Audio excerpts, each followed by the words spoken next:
If I can have your attention here, we'll go ahead and continue on with our Monster Energy NASCAR Cup Series driver media availabilities. We're joined now by last week's winner at Texas Motor Speedway and the 2019 Daytona 500 champion, Denny Hamlin, driver of the number 11 FedEx Freight Toyota for Joe Gibbs Racing. We'll go ahead and open it up to questions. If you raise your hand, we'll get a mic to you. We'll start right here with Kelly and then go to Nate.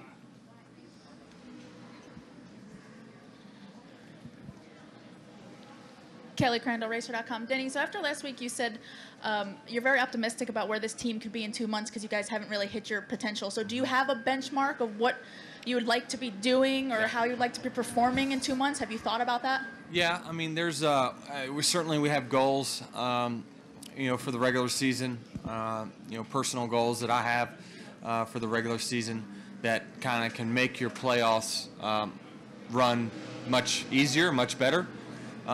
It's going to take some work to get there, but ultimately, we're on track for that, and I just feel like, we're definitely going to be better a few months from now than what we are now. I just feel confident in that, knowing that certainly, with a little bit more execution and more learning with me and Chris, we've continued to get better and better every racetrack we've gone to, especially the mile and a half. Our first one was Atlanta, ran well. Just by the end of the race, we just let things kind of slip away with the handling. And those are all learning things. We're learning the package together, and we're really learning each other more and more. And certainly, I feel like we're not even close to the level of relationship that like Kyle and Adam are at, and that's where obviously you want to go with it. So we're miles apart from them as far as that aspect, but we're not miles apart as far as how we're running right now. Well, I mean, there's a certain amount of playoff points that you'd like to have going into the playoffs. A certain amount of wins you'd like to have, things like that. I don't want to throw a bunch of numbers out, but we're getting there. We're gonna get right here to Nate, then Jerry, then Mark. Nate Ryan, NBC Sports. Denny, in first practice there were 13 guys who ran sub 15-second laps, with 14.8 being the fastest. Do you think it'll pick up for the pole, and is it about what you expected speed-wise, and do you think it'll be as demanding as everybody's predicting on Sunday? Well, I hope whatever the pole is, it's like a 14.61. Yeah. Yeah, I don't know. It's interesting because we have a harder left side tire. So we came here with a harder tire. So I think that's going to offset a little bit of the extra downforce that we do have. So I'm not really sure. I think that if it picks up, I don't know about it picking up a couple tenths. The only way it picks up a couple tenths is if they really this. I think our qualifying is so reliant on what happens these next hour in Xfinity practice. If they burn the bottom end, the pole will be one on the bottom. If they run the top's going to win it. So it's tough because you have to set up your car so differently based off of those two things, and we already had to get our qualifying changes in 10 minutes ago. So hopefully we guessed on which side is right when it comes, but if it runs through the middle like this, I don't think anyone will run past that 1460. I didn't think so. Chris asked me as soon as I came in the hauler, do you think they'll run lower than a 60? I just said no. I just think these cars in particular are so reliant on left side grip for handling that it overcomes anytime you harden up the tire. It just really slows us down, and I think that might be the case why you haven't seen really fast speeds.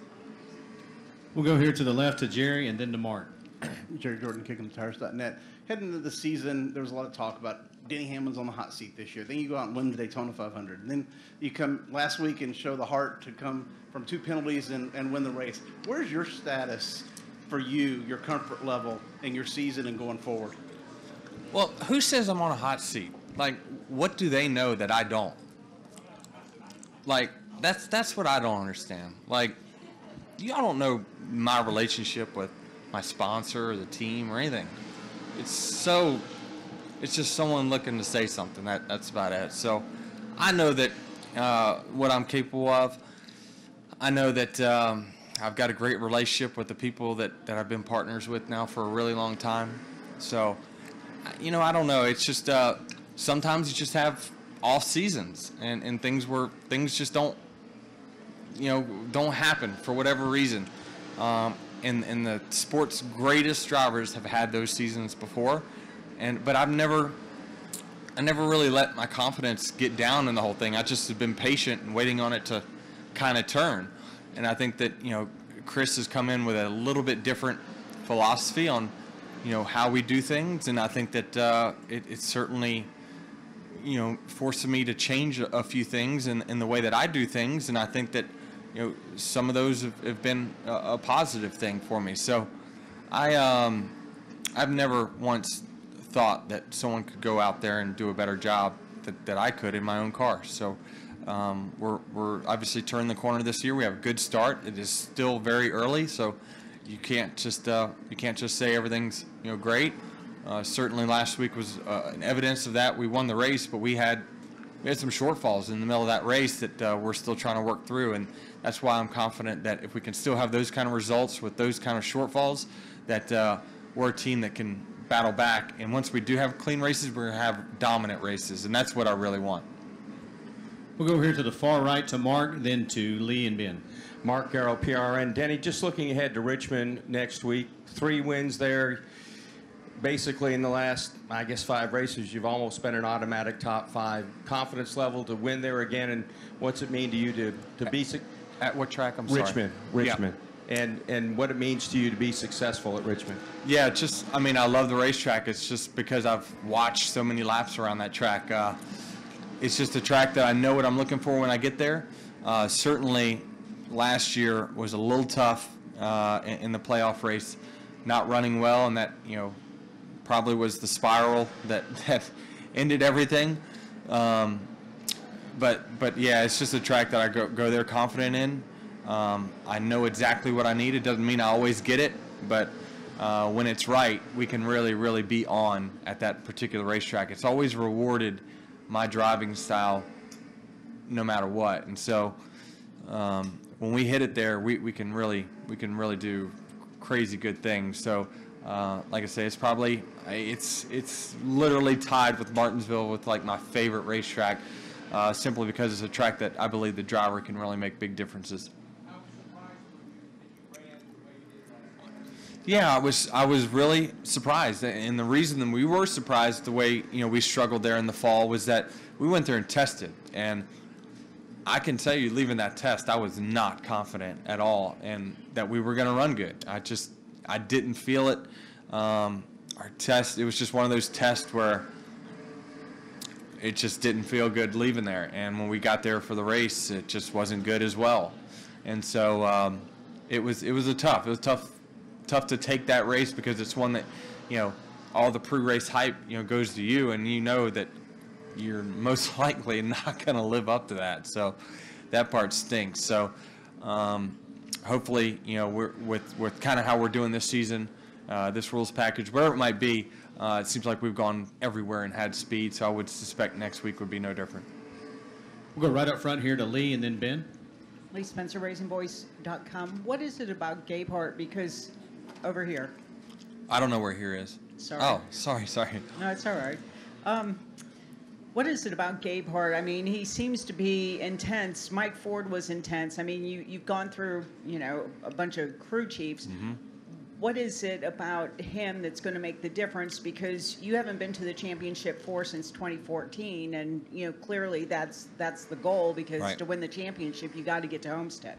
Yeah, I mean that's the end goal, right? Because everyone can tell you a championship is their goal, but really their goal is to get in the championship 4, and then let circumstances go from there. They'll try to get as prepared as they can, but you just can't say you're going to win the championship. Heck, and even the 20th race of this season, because it all boils down to one race, and we've seen guys that dominate that race not even win and finish terrible in the points. So it's you got to get to Homestead, and to do that, you have to run good through the whole regular season, or else you're going to have to win in those last 3 races. So I would say what Chris has brought is just a different way of doing things. I don't know how to explain it without just telling people what he does, but it's just he's really prepared. He gets me ready. Yeah, I mean, I've seen prepared crew chiefs before, and all of my crew chiefs have been very, very prepared. Wheels did a great job preparing, but sometimes just someone that has a different way of doing things adapts better to you or your race team, or maybe we just got our cars faster. I don't know what it is exactly, but certainly when I go into a race weekend, I'm confident that the plan he puts out, I need to go out there and execute that plan, and he does a good job of getting all that stuff together. And so I'd say that's been the biggest thing, is that we're more ready now for things that get thrown our way than what we probably ever have been. We'll go to the right front here, Denny, to Ben, and we'll finish up with Woody. Denny, Ben White with the Lexington Dispatch newspaper. I'm a little early here, but I'm doing a feature on Father's Day. I'd like to know how much of an influence your dad had on your racing career, and I want to throw possibly Joe Gibbs into that as well a little bit, just because I know you've been with Joe a long time. So just if you give me some perspective on how they've helped your career. Well, I mean, I think if you ask any of the drivers, their dad is just like, most of them will say their dad was the driving force behind them being here. It wasn't because it was what my dad wanted to do, it was what I wanted to do. He was just there to support it. And obviously having a regular job at a trailer shop, his means could only take us so far. So, the thing that I am just so in awe of is that, the love for his son took him way beyond his financial means. And, if things wouldn't have worked out, we would have been in major financial trouble, just as a family. You can only take out so many mortgages and only default so many times before you have nothing. And so they took major risk, and really they took a path to my success that I would never encourage anyone to ever take, because the risk is just too big. But they took it. They spent every nickel that they had in savings, and said, he's not winning in the junk equipment that he's got, so we have to spend everything in our savings to get him a new race car, new late model car. And that just set off the chain of events. You start and then winning in your own equipment. The bigger owners see that and it's like, wow, well, we thought he stunk, and actually maybe he's okay. And then they give me an opportunity in their car, and you go out and you win 25 out of 35 races in a year. And it just sets off the chain of events of, like, then you get noticed by some short track scene, or magazines. Next thing you know, the Gibbs family kind of sees it, and people within the Gibbs family that are in short track racing know about you, and it gets you that opportunity at the test. And it really sets off a chain of events that I think every day of, like, if one thing wouldn't have happened in this whole process, I would just be working at my dad's trailer shop right now, and I was okay with that. I liked going to work there. It's something that I really enjoy doing because I got to do it with my dad. We showed up every day, and we would raise hell at each other, but we ran a business together, and that was really, really fun for me. So when I got to this level, I would say it kind of split us apart a little bit, because you don't like traveling as much and things like that. So my biggest hurdle has been keeping that relationship as good as it has, because knowing that he risked it all for me to get here. Denny, we're going to go ahead and wrap it up there. Thank you, and good luck this Thank you. weekend.